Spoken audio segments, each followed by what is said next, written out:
Welcome, it's a great day to be a miner. In today's video we got some new hardware, new used hardware that is. You're asking what's in the box. We're gonna tear into it soon, but first let's go ahead and spin that intro.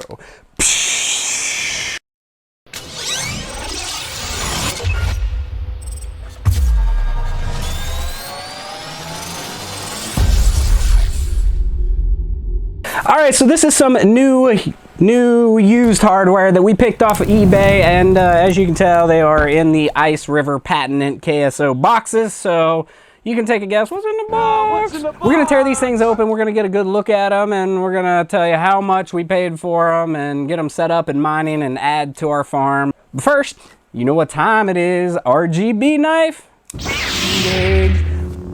All right, let's open these guys up and then we'll show you what we got. We're gonna tell you how much we paid, and then we're gonna ask you to tell us whether you think we are crazy for buying these, especially in the terrible mining climate, or if this was a good idea. So make sure to comment down below and tell me what you think of this purchase. But first, let me get it all out and get it going, and then you can tell me what you think. So yeah, IceRiver, first and foremost, let's open the box, and we've got a really hefty power supply in here. This is a Chicory brand, and it is supposed to be a 230 watt, and right there, AC output, DC output, AC input, DC output, 230 watts. So yeah, this is a 230 watt PSU, and of course the plug. And then inside the box, we've got the factory screws plus 2 additional screws, so that's nice. Those additional long screws to hook the fan on the side.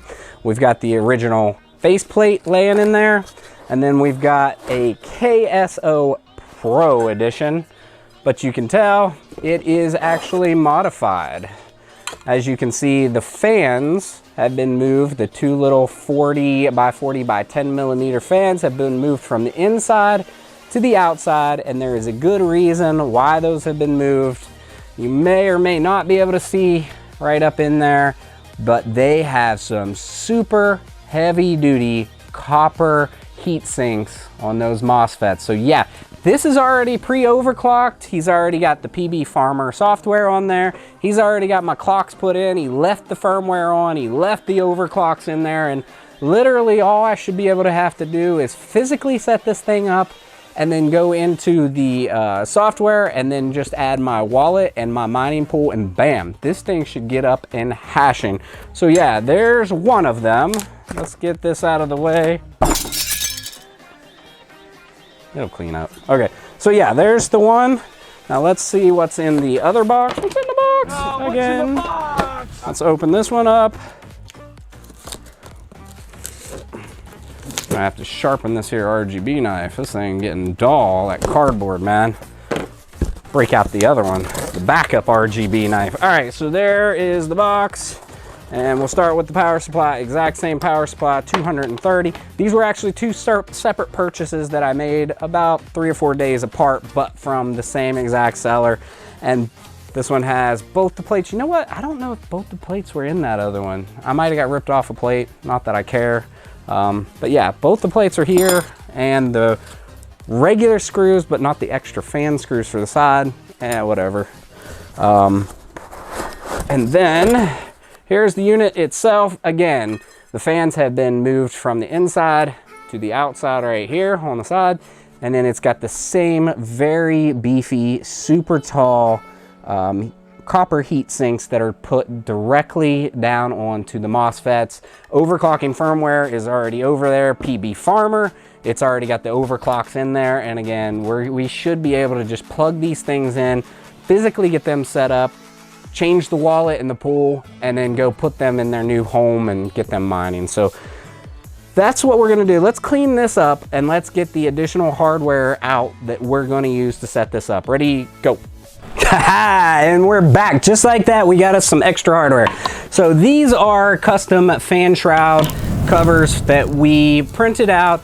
I'll make sure to list the file down in the description. 3D printed these out. They are very nice. Mad Electron has done a couple videos with these, and these are the ones that T-Swift advises to use. A lot of people will put these on the front and the back of a unit like so and create a vortex across so that it does like a full pass-through contained unit. But what I'm going to do is I'm only going to put one fan on the side, and I'm going to put one on the end. We're going to have the fan blowing in from this side, and then we'll have a fan on the side blowing in as well. So we're going to do dual fans, dual 120mm fans with a shroud on one end. So that's the plan.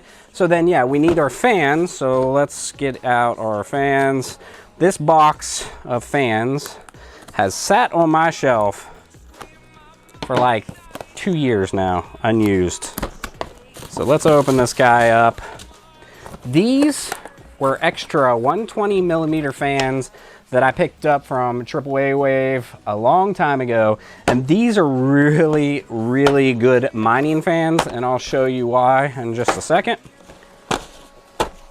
So they are 120mm, regular 120mm fan, but they do 2,500 RPMs.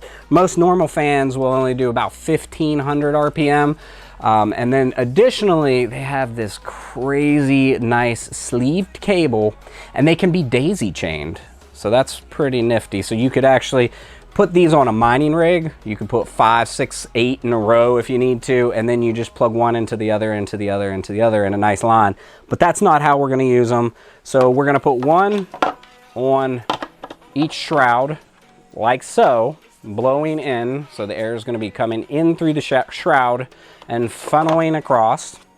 And then we're going to put one on each side, like so, blowing in. These are a 4-pin PWM connection. So how are we going to hook a 4-pin into this guy? These only have a USB connection, so now we need an adapter. So we got a couple of nice little adapters. I'll make sure to list all this stuff down in the description. And I also have a IceRiver Ks0 store on Amazon, where you can pick up all the power supplies and all the other pieces that I've used in my mini Ks0 Ultra, Ks0 Pro, Ks0 kaspa edition, Ks0 Ultra, Ks0 Mega Super AL0 RX K1369. Yeah, anyway, here's the adapter. These I picked up off of Amazon for pretty cheap. A 2-pack was like $9, right? And it's got a USB on one side. In the middle, it's got a toggle on-off switch. And then it's got 2 4-pin connectors for your fan headers, and that's your PWM. So then we just plug the USB in right here. Then we'll have it plugged into one into our shroud and one into the side. Now, I must warn you that if you're running the USB power, you're not going to pull nearly as much power as you would if you ran, say, a direct connection into your DC or into your AC into your wall. A lot of like AC Infinity fans, they plug directly in the wall, and you're going to get a lot more juice to the fan. The fans potentially spin faster. But with 2 fans and not a super serious overclock on this should easily be able to do 300 gigahash, no problem at all, and while staying nice and cool. So let's go ahead and fast forward, get these guys put on, and proceed. Let's go. Boom! Future Altered here with an altered future. So we have time warped into the future. This guy we ran for 6 hours after we got it fully set up, and it ran really well, and we tweaked the overclock just slightly. We'll go over the numbers in just a second.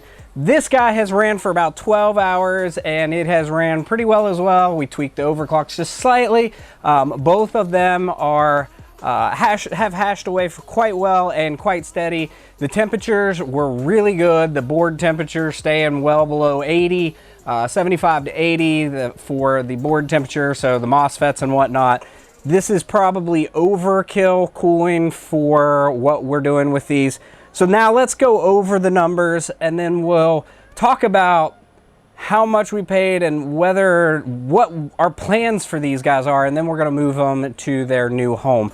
So first and foremost, this guy was doing 306, it was doing 305 gigahash at the software, 311 gigahash at the pool, and it was running on 153 watts at the wall.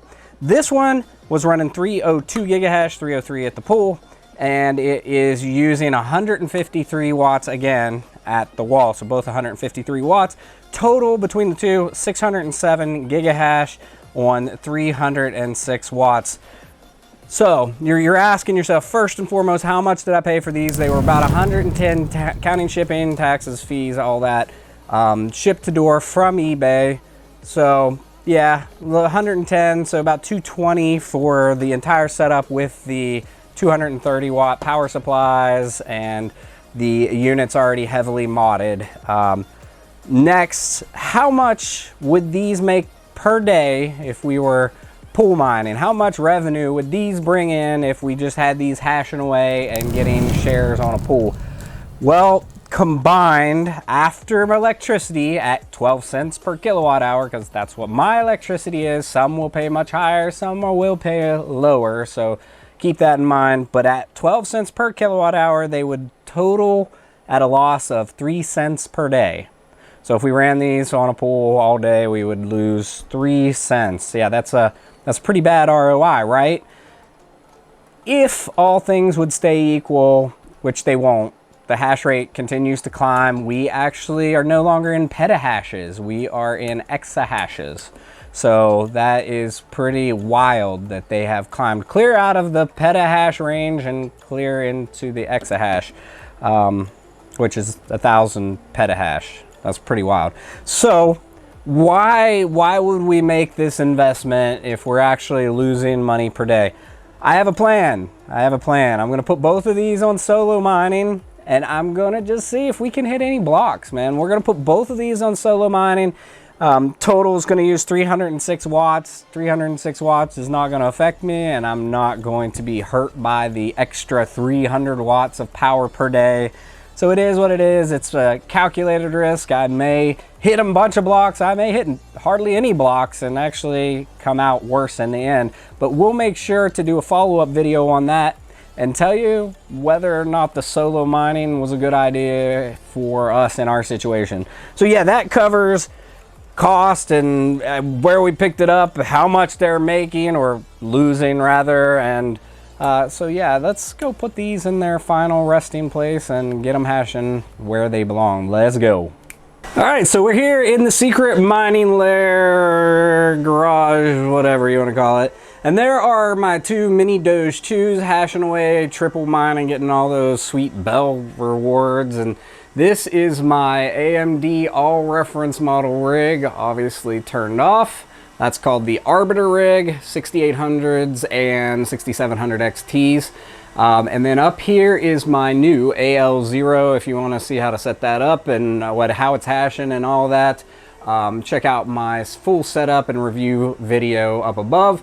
And then we have these extra spaces just waiting for our two new IceRivers, and then we have an additional one that is on the way that will go right there. So we'll be fully restocked back in here where we removed a mining rig. So let's go ahead and make those magically appear and get them set up, ready.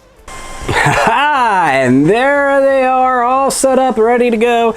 And you'll notice they're not hashing away yet. I have these on these nice three-way Wi-Fi power monitoring outlets right there, and I'll put a link for those down in the description. But they're really sweet to put something like this on, because you can turn each one on and off individually, and then you have the total wattage being used.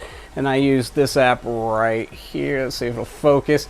And see, I programmed in the two new ones there, and you can see only the AL0 is running. It's using 114 watts. So now let's go back and actually fire up these two.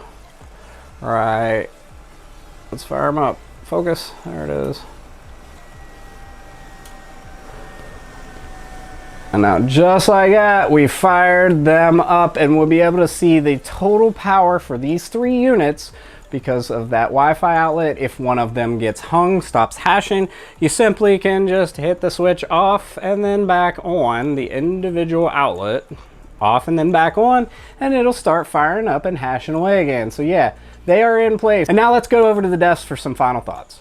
Final thoughts. First and foremost, crypto is a gamble. Never invest what you cannot afford to lose. I can afford to lose a couple $100 on a couple miners, and if they are not making me profits after X amount of time, I can shut them off and I can be okay with the amount of wasted electricity. Alternatively, I could be stacking coins and hoping that someday they'll boom, sell them later at a liquidation, and overall make a profit. So that's another thing to consider. Now, my plan again is to solo mine. I'm gonna run both of those things. I'm gonna just let them hash away. I'm gonna let them solo mine for maybe a month, and I'm gonna see what the total returns are, and we'll come back, we'll do a video, and we'll tell you whether or not it was profitable, one. And number two, if we would have done better, if we would have just pool mined and got those incremental daily kaspa rewards. So yeah, this guy, this will be joining them soon, and this will be coming up in a future video. This is my next much bigger, much nicer miner with some beautiful veteran miner cables. But I think that about wraps it up for today. Make sure to comment down below. Tell me what you think. Am I foolish for going ahead and getting a miner that is actually making negative on the profit after electricity? Was this a smart buy? Here's what I'm thinking. The 230 watt power supply alone is $40 to $50. Each of those had a 230 watt power supply. Also, the heat sinks on there, those super big copper heat sinks, are another $10 just for one set. So there's another $20, 10 and 10. So those parts alone added on to the stock miners made them maybe $50 a piece for the miners. So we'll see if it pays off or not, but that wraps it up. If you're new to mining, you need some help, make sure to join the Misfit Mining Discord. There's always plenty of seasoned vets in there willing to help you out. And if you like the video, you know what to do. Smash that like button and subscribe for future content. Thanks for coming along and enjoy the ride.